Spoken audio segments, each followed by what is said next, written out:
Dans les couloirs feutrés de l'aéroport, où les annonces résonnent comme des murmures d'urgence et où les voyageurs pressés se croisent dans un balai incessant, Sarah Mitchell, hôtesse de l'air chevronné chez Skylox Airlines, venait de commettre une erreur qui allait bouleverser sa vie.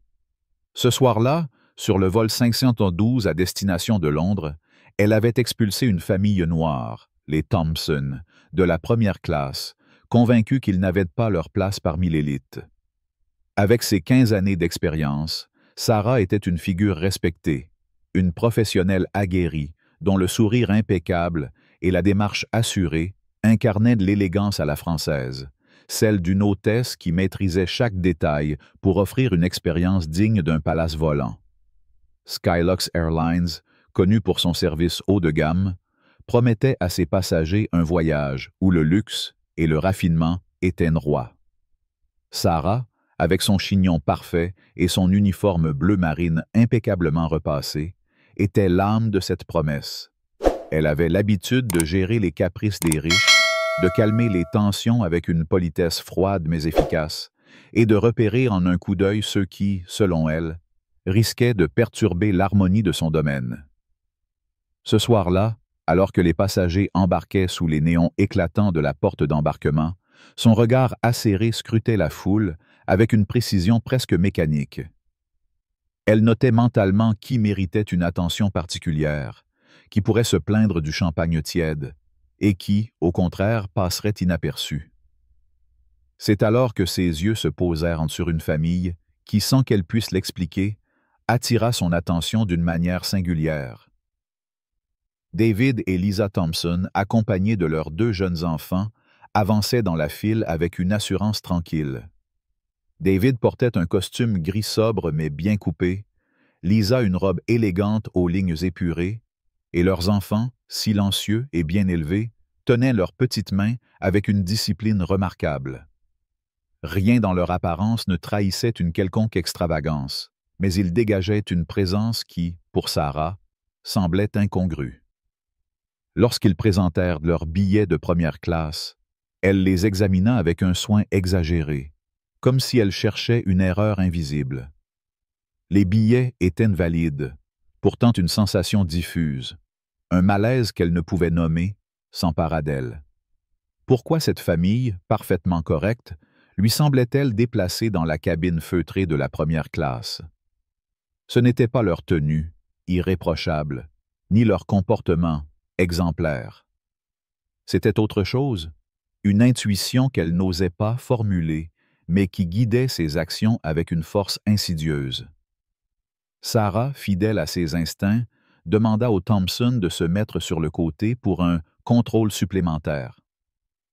David, le père, haussa légèrement un sourcil, sa voix calme mais teintée d'une pointe de méfiance. « Y a-t-il un problème? » demanda-t-il, son regard perçant croisant celui de Sarah. Elle ne répondit pas immédiatement, feignant de vérifier les billets sur son terminal. « Juste une vérification de routine, » dit-elle avec un sourire crispé, bien que son ton trahît une froideur calculée. Elle s'éloigna pour consulter un superviseur, laissant la famille attendre sous les regards curieux des autres passagers. Les minutes s'étirèrent, et l'impatience gagna la foule.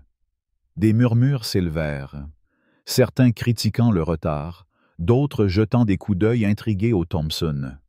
Lisa, la mère, serra doucement la main de sa fille, un sourire rassurant aux lèvres, tandis que David restait immobile, son visage impassible mais ses yeux scrutant chaque mouvement de Sarah. Lorsqu'elle revint, son sourire était plus glacial encore.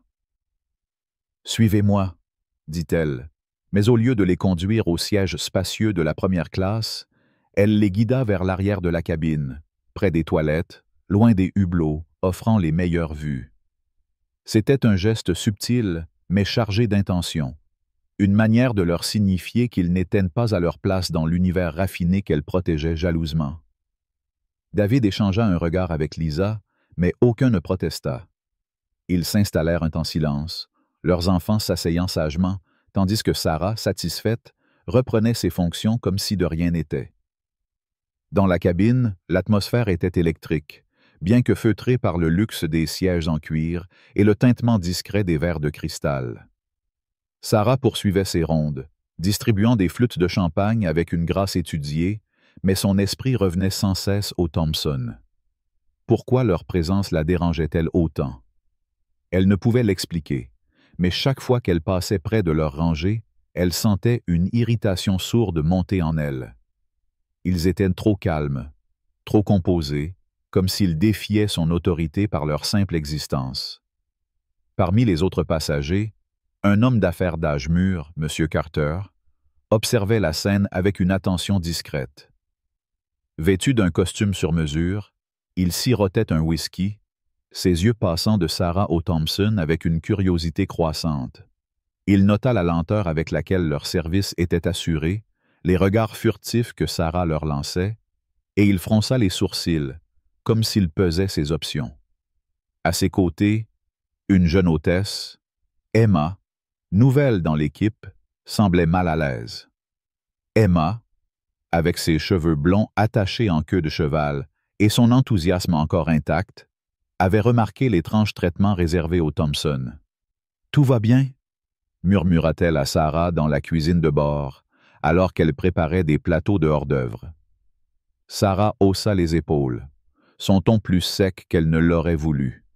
« Rien d'important, juste une famille qui, disons, qui ne cadre pas tout à fait. » Emma fronça les sourcils, perplexe. « Leurs billets sont valides, non ?» insista-t-elle, sa voix hésitante. Sarah leva les yeux au ciel. « Bien sûr, mais tu apprendras vite, Emma. Tout le monde peut acheter un billet.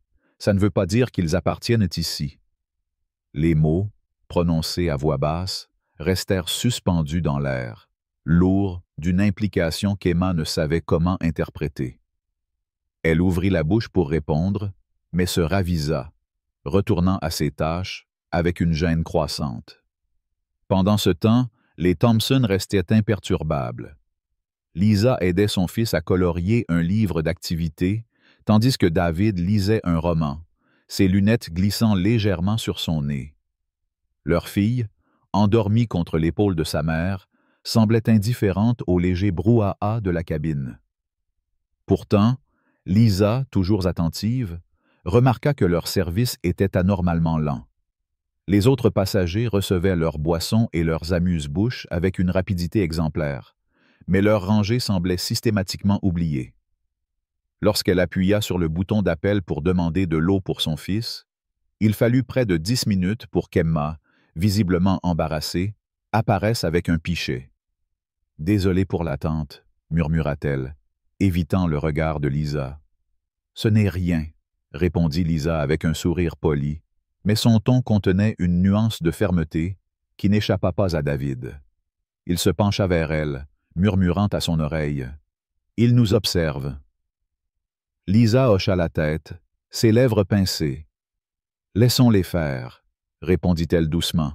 « Nous savons qui nous sommes. » David acquiesça, mais ses doigts tambourinaient légèrement sur l'accoudoir, trahissant une frustration contenue. Ce vol était censé être une escapade familiale, une célébration après des mois de travail acharné. Pas un test de leur patience face à des préjugés à peine voilés. Un incident inattendu vint ajouter une couche de mystère à la soirée. Alors que Sarah traversait la cabine, elle surprit une conversation entre deux membres d'équipage près de la cuisine. « Tu as entendu?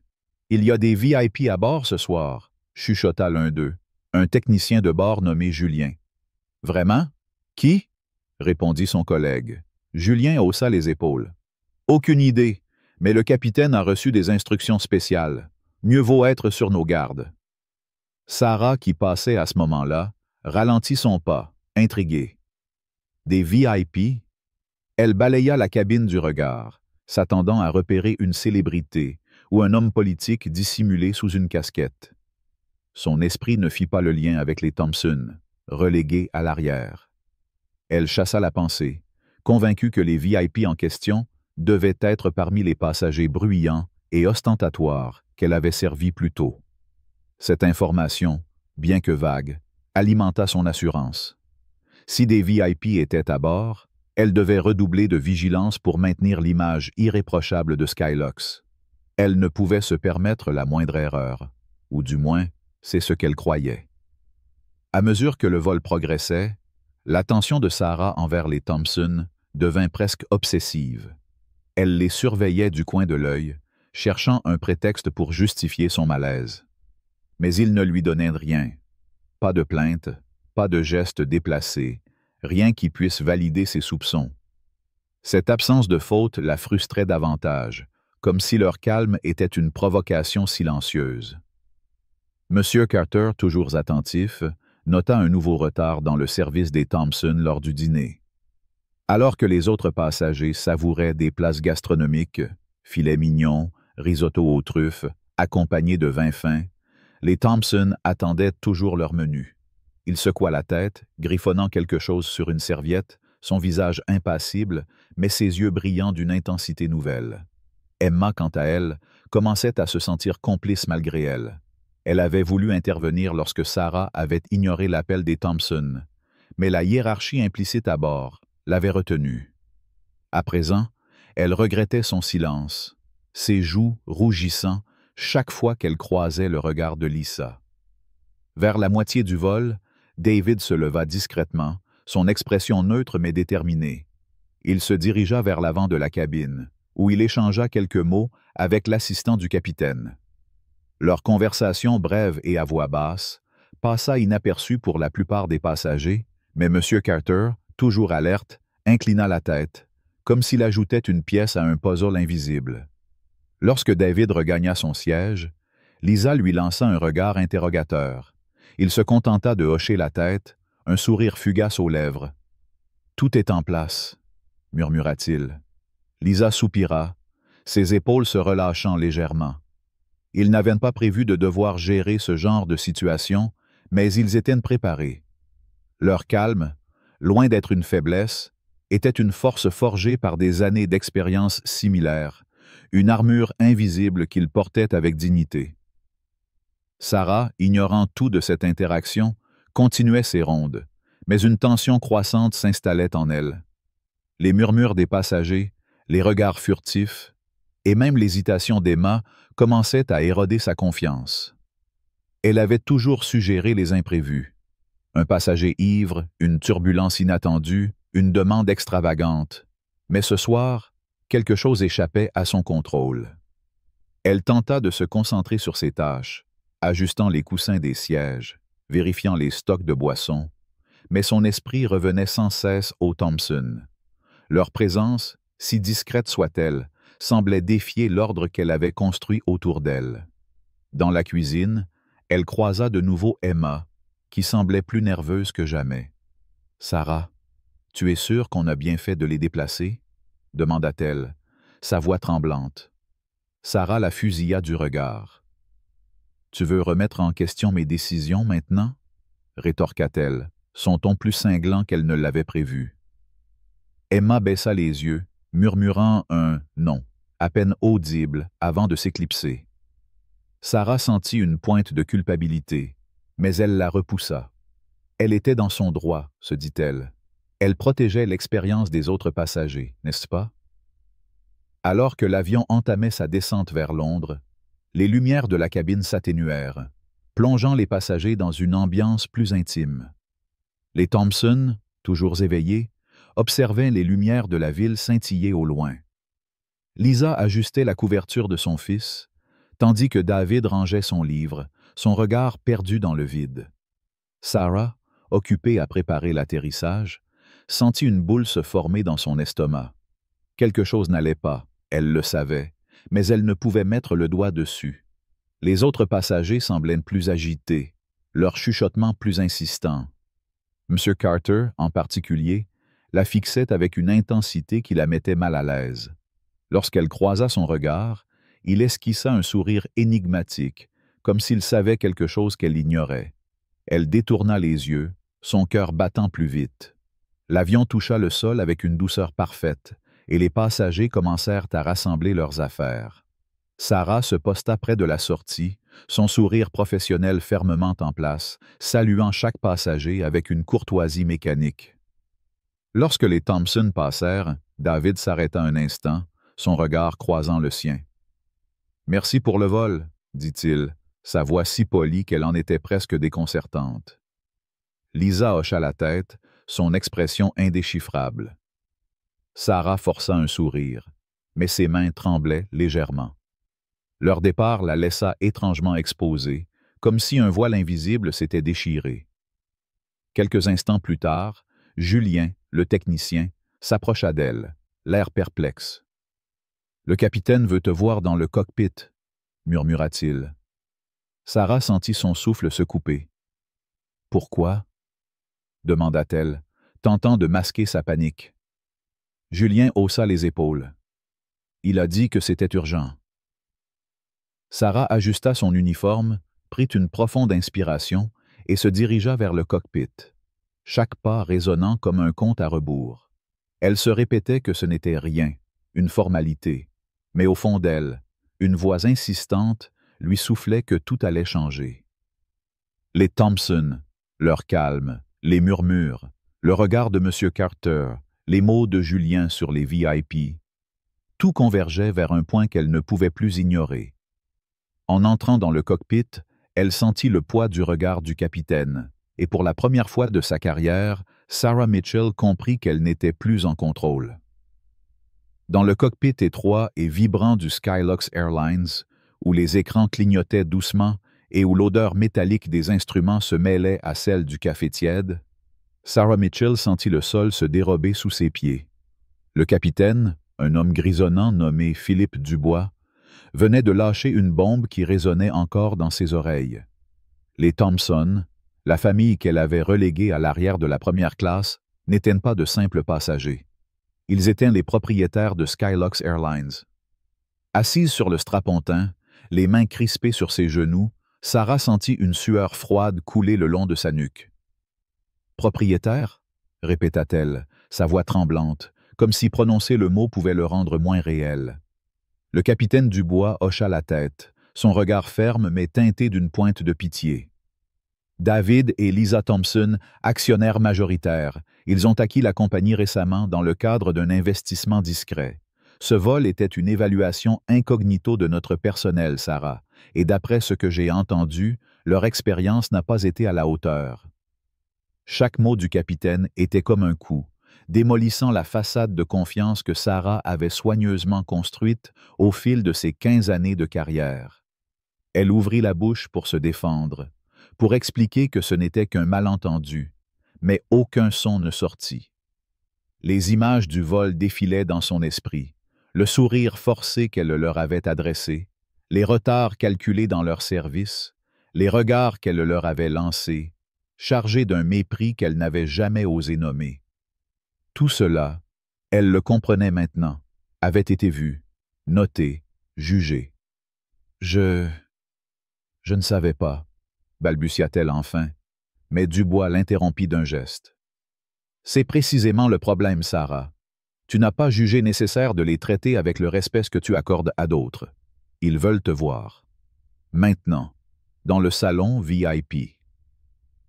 La panique s'empara d'elle, mais elle se leva mécaniquement, ajustant son uniforme comme pour se raccrocher à un semblant de contrôle. En suivant Dubois hors du cockpit, elle sentit le poids de chaque pas, comme si elle marchait vers un tribunal où son destin l'attendait. Le salon VIP, avec ses fauteuils en cuir crème et ses parois de verre dépoli, était un sanctuaire de luxe, un contraste brutal avec l'agitation de l'aéroport au-delà. David et Lisa Thompson étaient assis côte à côte, leurs silhouettes élégantes se découpant contre la lumière tamisée. David, les jambes croisées, feuilletait un magazine avec une nonchalance étudiée, tandis que Lisa, droite et gracieuse, semblait absorbée par ses pensées. Leurs enfants n'étaient pas là, probablement confiés à une assistante, laissant au couple une aura de concentration absolue. Sarah entra, ses talons claquant sur le marbre, mais le son semblait étouffé par l'atmosphère lourde. Dubois lui fit signe de s'asseoir, puis se retira discrètement, la laissant seule face aux Thompson. Elle prit place, ses mains tremblantes croisées sur ses genoux, et attendit, incapable de soutenir leur regard. David posa son magazine et se pencha légèrement en avant, ses yeux sombres perçant les siens. « Sarah, c'est bien cela ?» demanda-t-il, sa voix calme mais d'une autorité naturelle. « Oui, monsieur, » murmura-t-elle, sa gorge sèche. Lisa inclina la tête, son expression indéchiffrable. « Nous aimerions comprendre pourquoi vous avez estimé que nous ne méritions pas notre place en première classe, » dit-elle, chaque mot prononcé avec une précision qui fit frissonner Sarah. La question, directe et sans détour, la désarma. Elle chercha une réponse, un moyen de minimiser ses actions, mais les mots lui échappaient. « Je ne pensais pas mal faire, » commença-t-elle, mais David leva une main, l'arrêtant net. « Ce n'est pas une question de pensée, Sarah, c'est une question de respect, ou plutôt, de son absence. Tout au long de ce vol, vous nous avez traités comme si nous étions des intrus. Pourquoi? » Le silence qui suivit fut suffocant. Sarah sentit ses joues s'empourprer, mais elle ne pouvait nier la vérité. « Je ne sais pas, » admit-elle enfin, sa voix à peine audible. « J'ai fait une erreur. » Lisa échangea un regard avec David, puis se pencha en avant, ses yeux brillants d'une intensité nouvelle. « Une erreur ?» répéta-t-elle, son ton teinté d'une amertume contenue. « Savez-vous combien de fois nous avons entendu ce mot? Combien de fois nous avons été mis de côté, ignorés, jugés, parce que quelqu'un a fait une erreur? Ce n'est pas une erreur, Sarah, c'est un choix. » Avant que Sarah ne puisse répondre, un coup léger à la porte interrompit la conversation. Emma, la jeune hôtesse, entra timidement, son visage pâle et ses yeux baissés. « Monsieur et Madame Thompson, je voulais m'excuser, » balbutia-t-elle. « J'ai vu ce qui s'est passé, et je n'ai rien dit. J'aurais dû intervenir. » Lisa l'observa un instant, puis son expression s'adoucit légèrement. « Merci, Emma. Votre silence n'a pas aidé. Mais votre honnêteté, maintenant, compte. » Emma hocha la tête, les larmes aux yeux, et se retira rapidement, laissant Sarah encore plus exposée. Elle se sentait comme une accusée face à un jury, mais les Thompson n'étaient pas là pour la condamner. Leur calme, leur dignité rendaient leur jugement d'autant plus accablant. David reprit la parole, son ton mesuré mais ferme. « Ce n'est pas seulement à propos de nous, Sarah. C'est à propos de chaque passager qui pourrait être traité ainsi à cause de vos préjugés. En tant que propriétaire, nous avons une responsabilité. Skylox doit être un espace où chacun est respecté, sans exception. Votre comportement aujourd'hui remet cela en question. » Bucky, the home is city. Sarah sentit son cœur se serrer. Elle voulut plaider, expliquer ses années de service, son dévouement, mais les mots moururent sur ses lèvres. Elle savait qu'aucune excuse ne pourrait effacer ce qu'elle avait fait. À cet instant, la porte s'ouvrit à nouveau, et M. Carter, l'homme d'affaires au regard perçant, entra. Sarah le reconnut immédiatement. Il était le passager qui avait observé chaque détail du vol avec une attention presque inquiétante. « David, Lisa, » dit-il, en inclinant la tête, avant de se tourner vers Sarah. « Je suis Robert Carter, membre du conseil d'administration de Skylox. J'étais sur ce vol, et j'ai tout vu. » Sarah sentit son estomac se nouer. Un membre du conseil? Elle n'avait pas seulement offensé les propriétaires, mais un haut responsable de la compagnie. Carter s'assit, croisant les bras.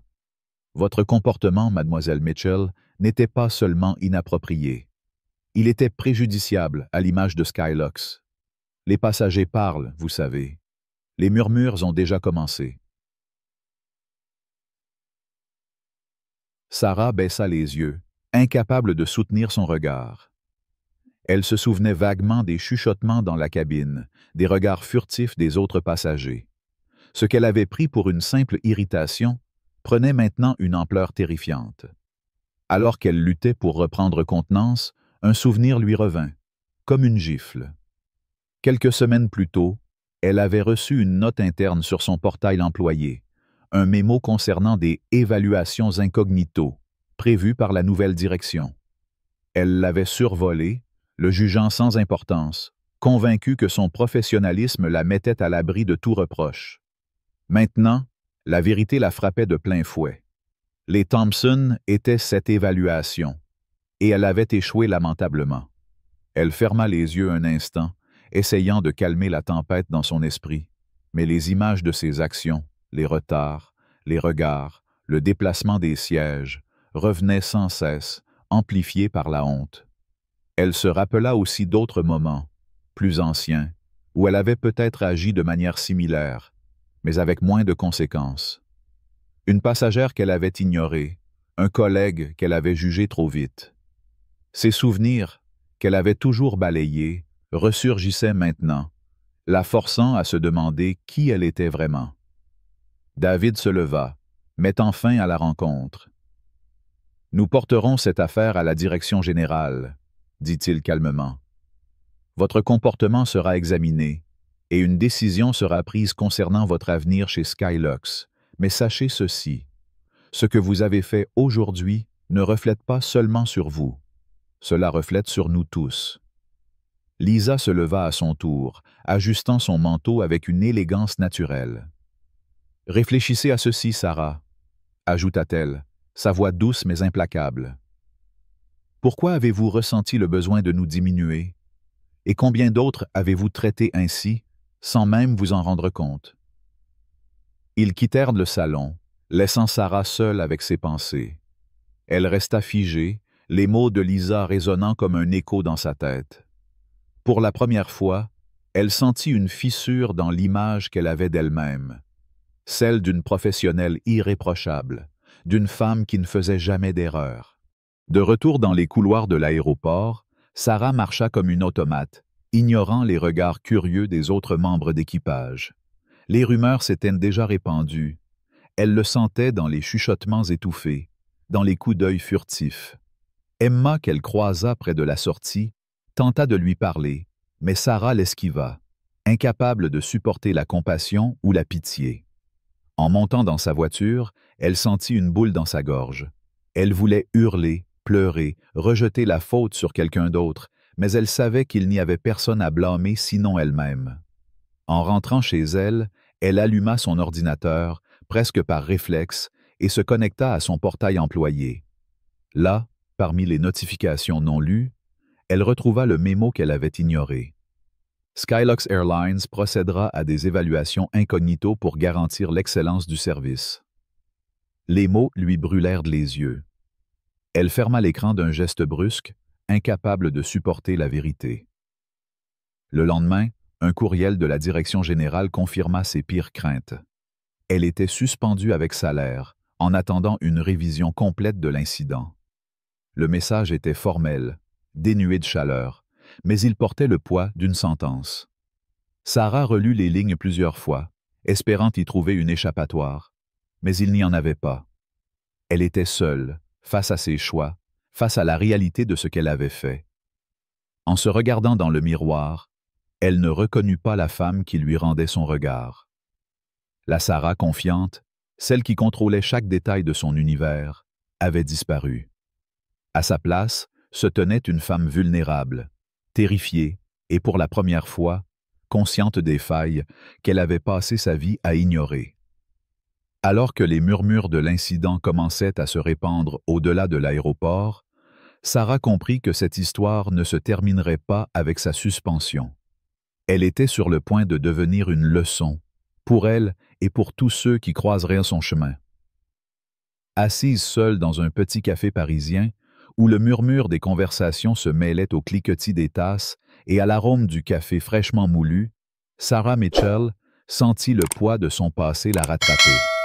Quelques semaines après sa suspension de Skylux Airlines, elle avait perdu son emploi, et l'histoire de son erreur, avoir maltraité la famille Thompson, propriétaire de la compagnie, sur le vol 512, s'était répandue comme une traînée de poudre. Ce jour-là, attablée dans un coin discret, elle sursauta en entendant deux jeunes femmes à la table voisine discuter de l'incident. « Tu as lu l'article sur Skylux ?» lança l'une d'elles, une étudiante aux lunettes rondes. « Apparemment, Une hôtesse a humilié une famille noire en première classe, sans savoir qu'ils étaient les patrons. Quel scandale! Son ami éclata de rire, secouant la tête. C'est presque poétique, non? Elle a cru qu'elle pouvait juger les gens comme ça. Et maintenant, elle est finie. Sarah baissa les yeux, son cœur battant à tout rompre. Elle serra sa tasse si fort que ses jointures blanchirent, incapable de bouger, de parler, de se défendre. Les mots des inconnus résonnaient comme un miroir impitoyable, reflétant la vérité qu'elle avait tenté d'ignorer. Elle était devenue une anecdote, une leçon d'humiliation publique.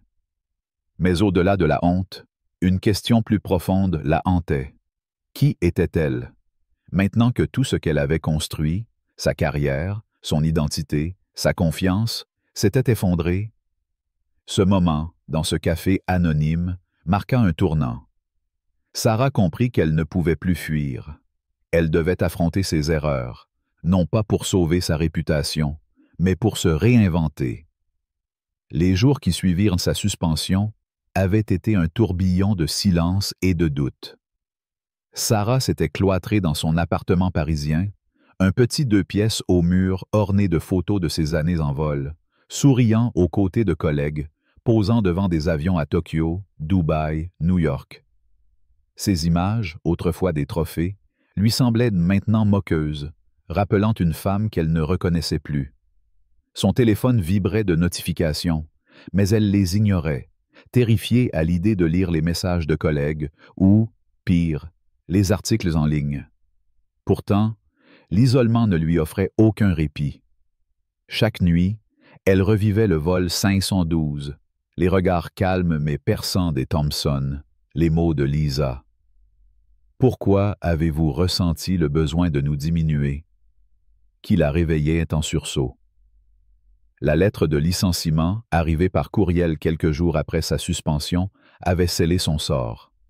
« Votre emploi chez Skylox Airlines est terminé avec effet immédiat », disait le message, citant une violation des politiques d'inclusivité et un préjudice à la réputation de la compagnie. Sarah avait relu ces lignes jusqu'à ce qu'elles deviennent floues, espérant qu'un miracle les ferait disparaître. Mais il n'y avait pas de miracle, seulement la réalité de ses choix. Un matin, alors qu'elle errait dans son appartement, incapable de supporter un jour de plus dans cet état de paralysie, Sarah tomba sur une vieille lettre glissée dans une boîte à souvenirs. C'était une note manuscrite de son ancienne mentor, Claire Dubois, une hôtesse légendaire qui l'avait formée à ses débuts. « Sarah, tu as un talent rare, mais fais attention à tes angles morts », écrivait Claire. « Nous jugeons tous, parfois sans le savoir. Apprends à voir au-delà de tes premières impressions, où elles te limiteront. » Aishia. À l'époque, Sarah avait souri en lisant ces mots, les prenant pour un conseil vague et sans importance. Maintenant, il lui brûlait les yeux, comme une prophétie qu'elle avait ignorée. Claire avait vu en elle une faille qu'elle-même avait refusé d'admettre. Cette découverte, bien que douloureuse, alluma une étincelle en Sarah. Elle ne pouvait pas changer le passé, mais elle pouvait choisir ce qu'elle ferait de cet échec. Pour la première fois depuis des semaines, elle sentit un frémissement d'espoir, fragile mais réel. Poussée par ce nouvel élan, Sarah décida de contacter sa cousine, Maya, une consultante en diversité et inclusion, qu'elle n'avait pas vue depuis des années. Leur relation s'était distendue, en grande partie à cause de l'attitude arrogante de Sarah, qui avait toujours considéré le travail de Maya comme bien intentionné mais superflu. Elle hésita longuement avant de composer son numéro, craignant un rejet. Lorsque Maya décrocha, sa voix était prudente. « Sarah, ça fait un bail. Tout va bien? » Sarah prit une profonde inspiration et, sans chercher à se cacher, raconta tout. Le vol, les Thompson, ses préjugés, sa suspension, son licenciement. Elle ne chercha pas à se justifier, seulement à être honnête. Il y eut un long silence, puis Maya répondit, son ton adouci par une pointe de compassion. « Ça prend du courage d'admettre ça, Sarah. La plupart des gens ne vont même pas jusque-là. Mais si tu veux vraiment changer, ce n'est pas une question de mots. C'est un travail de tous les jours. Es-tu prête pour ça? Sarah sentit sa gorge se nouer. Je veux essayer, murmura-t-elle. Maya soupira, puis ajouta, d'accord, on commence doucement. Je t'envoie des ressources ce soir, mais promets-moi de t'y tenir. Pour la première fois depuis longtemps, Sarah sentit qu'elle n'était pas seule. Avec l'aide de Maya, Sarah plongea dans un monde qu'elle avait toujours évité. Elle s'inscrivit à un cours en ligne sur les biais inconscients, lisant des articles et regardant des conférences qui mettaient en lumière les mécanismes subtils des préjugés. Chaque leçon était comme un miroir, révélant des vérités inconfortables sur ses propres comportements. Elle se rappela des moments où elle avait jugé des passagers ou des collègues sur des critères qu'elle n'avait jamais questionnés, une tenue, un accent, une attitude. Ces souvenirs qu'elle avait autrefois balayés prenaient maintenant une nouvelle signification. Elle rejoignit également un groupe de discussion locale où des personnes de tous horizons partageaient leurs expériences de discrimination et de changement. Lors d'une réunion, une femme raconta comment elle avait été ignorée dans un restaurant chic à cause de sa couleur de peau, et Sarah sentit une douleur aiguë en reconnaissant des échos de ses propres actions. Pourtant, au lieu de se replier, elle écouta, posa des questions et commença à comprendre l'ampleur de ce qu'elle avait à apprendre. Un jour, alors qu'elle feuilletait ses notes d'un séminaire, Sarah tomba sur une annonce pour une association à but non lucratif, Équité au travail, qui formait des entreprises à promouvoir l'inclusivité. Sur une impulsion, elle contacta la directrice, une femme nommée Sophie Laurent. Lors de leur entretien, Sarah fut franche, expliquant son passé chez Skylox, ses erreurs et son désir de contribuer à un changement positif. À sa surprise, Sophie ne la rejeta pas. « Nous avons besoin de gens qui ont vu leurs erreurs de près, » dit-elle avec un sourire. « Si vous êtes sincère, vous avez une place ici. » Sarah commença comme bénévole, aidant à organiser des ateliers et à rédiger du matériel pédagogique. Son expérience dans l'aviation, autrefois un symbole de son arrogance, devint un atout. Elle connaissait les dynamiques des environnements à haute pression et pouvait parler avec crédibilité des changements nécessaires. Entre-temps, Sarah renoua avec Emma, la jeune hôtesse qui avait tenté de s'excuser au Thompson. Elles se retrouvèrent dans un bistrot près de la Seine, où Emma, désormais plus assurée, écouta Sarah raconter son parcours. « Je ne t'ai pas soutenue ce jour-là, et je m'en veux encore, » admit Emma. Sarah secoua la tête. « Tu n'es pas responsable de mes choix, mais tu m'as montré qu'on peut reconnaître ses erreurs. Ça m'a aidé à avancer. » Leur conversation, simple mais sincère, marqua le début d'une amitié. Emma encouragea Sarah à poursuivre son bénévolat, lui rappelant que chaque pas comptait, même les plus petits. Les Thompson restaient une présence constante dans l'esprit de Sarah. Leur calme, leur dignité face à son mépris, étaient devenus une sorte de boussole pour elle. Un soir, après une longue journée à l'association, elle s'assit à son bureau et écrivit une lettre à leur intention. « Cher Monsieur et Madame Thompson, » commença-t-elle, sa plume tremblant légèrement. « Je ne sais pas si vous lirez ceci, mais je dois vous remercier. Votre confrontation m'a forcé à voir des vérités que j'avais ignorées. J'ai fait des erreurs, mais grâce à vous, je travaille chaque jour pour devenir meilleure. » Elle plia la lettre, la glissa dans une enveloppe et la posta, sans attendre de réponse. L'acte d'écrire était suffisant, un geste de closure, une promesse à elle-même de ne pas retomber dans ses anciens schémas. Des mois plus tard, Sarah se tenait devant une salle comble lors d'un séminaire sur l'équité en entreprise, organisé par Équité au travail. Elle n'était plus l'hôtesse arrogante qui avait laissé ses préjugés guider ses actions. À sa place se tenait une femme transformée, vulnérable mais forte, qui partageait son histoire sans phare. « J'ai cru que mon professionnalisme me protégeait de mes erreurs, » dit-elle à l'auditoire, sa voix ferme mais empreinte d'émotion.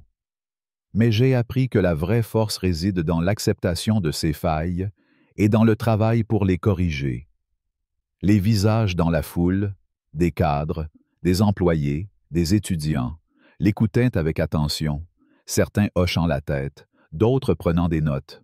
À la fin de son discours, une femme s'approcha, une badge Skylox épinglée à sa veste. « Votre histoire m'a touché, » dit-elle doucement. « Je travaille pour Skylox et nous parlons encore de ce vol. Vous avez changé la conversation là-bas. » Sarah sentit une chaleur inattendue dans sa poitrine. Elle n'avait pas cherché à influencer Skylox, mais ses actions, à leur manière, avaient créé des vagues. En quittant le séminaire, Sarah marcha le long des quais de la Seine, le ciel parisien peint de teintes roses et dorées. Elle pensa à la question de Lisa Thompson. « Combien d'autres avez-vous traités ainsi ?» et réalisa qu'elle avait enfin une réponse. Elle n'effacerait jamais ses erreurs, mais elle pouvait s'assurer qu'elles servent à quelque chose. Chaque atelier, chaque conversation, chaque pas vers l'inclusivité était une réponse à cette question, une preuve qu'elle apprenait, qu'elle grandissait. Le chemin était long, semé de doutes et de défis, mais pour la première fois, Sarah se sentait en paix avec elle-même. Elle n'était plus définie par son échec, mais par ce qu'elle choisissait d'en faire. Et dans cette rédemption, elle trouva un nouveau sens, un nouveau départ, et la promesse d'un avenir qu'elle construirait, pas à pas, avec courage et humilité. L'histoire de Sarah Mitchell, telle que dépeinte dans cette trilogie captivante, transcende le simple cadre d'un incident professionnel pour devenir une méditation profonde sur les failles humaines, la rédemption et le pouvoir de la transformation personnelle. Pour un public français, imprégné d'une culture qui célèbre l'introspection, l'élégance morale et l'engagement envers des idéaux comme la liberté, l'égalité et la fraternité, ce récit résonne avec une intensité particulière. Il nous confronte à nos propres préjugés, nous invite à assumer nos erreurs et nous pousse à envisager comment nos actions quotidiennes peuvent façonner un monde plus juste. À travers le parcours de Sarah, de son arrogance initiale à sa chute, puis à sa renaissance, nous découvrons des leçons universelles qui s'appliquent non seulement à la sphère professionnelle, mais aussi à nos interactions sociales, familiales et personnelles. Ces leçons, ancrées dans des valeurs chères à la sensibilité française, nous offrent un guide pour naviguer dans une société complexe et multiculturelle. Le premier enseignement de cette histoire est la reconnaissance des préjugés inconscients, un sujet qui trouve un écho particulier dans la France contemporaine, où les débats sur l'inclusion, la diversité et la lutte contre les discriminations occupent une place centrale. Sarah, avec ses 15 années d'expérience chez Skylox Airlines, incarne une figure familière, une professionnelle accomplie, fière de son savoir-faire, convaincue que son professionnalisme la met à l'abri de toute faute morale. Pourtant, son traitement discriminatoire envers la famille Thompson révèle une vérité dérangeante. Même les individus les plus compétents peuvent être influencés par des jugements hâtifs, souvent enracinés dans des stéréotypes inconscients. En France, où l'art de la politesse et l'élégance sociale sont des piliers, il est tentant de masquer ces préjugés sous une façade de courtoisie, comme Sarah l'a fait avec ses sourires forcés et ses gestes calculés. Ce comportement nous pousse à nous interroger. Combien de fois avons-nous, sans le vouloir, jugé quelqu'un sur son apparence, son accent, son origine ou son statut social? Peut-être avons-nous ignoré un collègue parce qu'il ne correspondait pas à l'image que nous avions d'un leader, ou peut-être avons-nous fait une remarque anodine qui, sans le savoir, a blessé quelqu'un. L'histoire de Sarah nous enseigne que reconnaître ses biais n'est pas une faiblesse, mais un acte de courage. Dans la vie quotidienne, cela peut se traduire par des gestes simples. Écouter attentivement une personne d'un milieu différent, questionner nos premières impressions, ou lire des ouvrages sur la diversité pour mieux comprendre les expériences des autres. En France, où le dialogue interculturel est une aspiration nationale, cette vigilance est essentielle pour construire une société plus harmonieuse. La deuxième leçon, tout aussi puissante, concerne la responsabilité et l'acceptation des conséquences. Lorsque Sarah découvre que les Thompson sont les propriétaires de Skylox, elle ne peut plus fuir la réalité de ses actions. Dans la culture française, où l'honneur personnel et la droiture morale sont hautement valorisés, assumer ses erreurs est perçu comme un signe de maturité et de noblesse. Sarah, bien qu'initialement terrifiée par la perte de sa carrière, choisit finalement de faire face à ses failles, d'abord en rencontrant les Thompson, puis en entreprenant un travail d'introspection. Ce choix résonne avec l'idée française de « faire amende honorable », un concept qui va au-delà de simples excuses pour impliquer une volonté sincère de réparer ses torts. Dans nos vies, cela signifie avoir le courage de reconnaître nos erreurs, même lorsque cela est douloureux. Par exemple, si nous avons offensé un ami par une remarque maladroite, nous pouvons non seulement nous excuser, mais aussi chercher à comprendre pourquoi nos mots ont blessé. Au travail, cela peut impliquer d'admettre une décision hâtive et de proposer des solutions pour rectifier le tir. Cette humilité, loin de nous diminuer, renforce notre crédibilité et ouvre la voie à des relations plus authentiques. L'histoire de Sarah nous rappelle que nier ou minimiser nos fautes ne fait que prolonger le problème. C'est en les affrontant que nous grandissons. Un troisième enseignement, particulièrement poignant, est celui de la résilience et de la capacité à se réinventer. Après avoir perdu son emploi, Sarah aurait pu sombrer dans la honte ou l'amertume, des sentiments que beaucoup d'entre nous connaissent face à un échec cuisant. Pourtant, avec l'aide de sa cousine Maya et de son engagement dans une association pour l'équité, elle transforme son erreur en une mission. Cette idée de rédemption est profondément ancrée dans la tradition française, que l'on retrouve dans la littérature. Pensons à Jean Valjean dans Les Misérables, ou dans la philosophie existentialiste de penseurs comme Camus, qui insistent sur la capacité humaine à trouver du sens dans l'adversité. Pour nous, cette leçon est une invitation à voir nos échecs non comme des fins, mais comme des débuts. Peut-être avons-nous raté une opportunité professionnelle ou rompu une relation importante. Plutôt que de nous lamenter, nous pouvons chercher ce que ces expériences nous apprennent.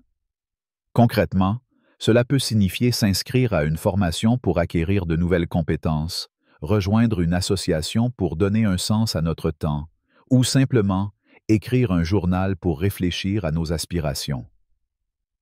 Sarah, en passant d'hôtesse arrogante à conférencière inspirante, montre que la réinvention est possible, même après une chute brutale. En France, où l'on admire ceux qui se relèvent avec grâce, cette résilience est une qualité à cultiver. Enfin, l'histoire met en avant l'importance de l'écoute et de la solidarité, des valeurs chères à la culture française, qui célèbrent les liens communautaires et l'entraide. Les personnages secondaires, Emma, la jeune hôtesse, et Maya, la cousine de Sarah, jouent un rôle crucial en offrant des perspectives extérieures et un soutien discret. Emma, par son courage tardif à s'excuser, et Maya, par sa patience à guider Sarah, incarnent l'idée que le changement est souvent un effort collectif. En France, où les repas partagés et les discussions animées sont des rituels sociaux, cette leçon nous encourage à être des alliés actifs. Cela peut signifier défendre un collègue victime d'une injustice, écouter un ami en difficulté sans chercher à imposer nos solutions, ou participer à des initiatives communautaires pour promouvoir l'inclusion.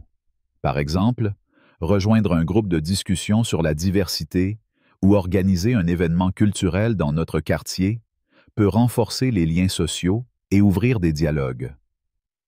L'histoire de Sarah nous montre que, même dans nos moments les plus sombres, la présence d'autrui peut être une lumière. Ces leçons, reconnaissance des préjugés, responsabilité, résilience et solidarité, ne sont pas seulement théoriques. Elles sont des appels à l'action dans nos vies quotidiennes. En France, où la devise « liberté, égalité, fraternité » guide l'idéal collectif, l'histoire de Sarah nous pousse à incarner ces valeurs. Nous pouvons commencer par de petits gestes, poser une question à quelqu'un que nous ne comprenons pas, admettre une erreur au lieu de la cacher, ou tendre la main à une personne en difficulté. Ces actions, cumulées, ont le pouvoir de transformer non seulement nos vies, mais aussi nos communautés.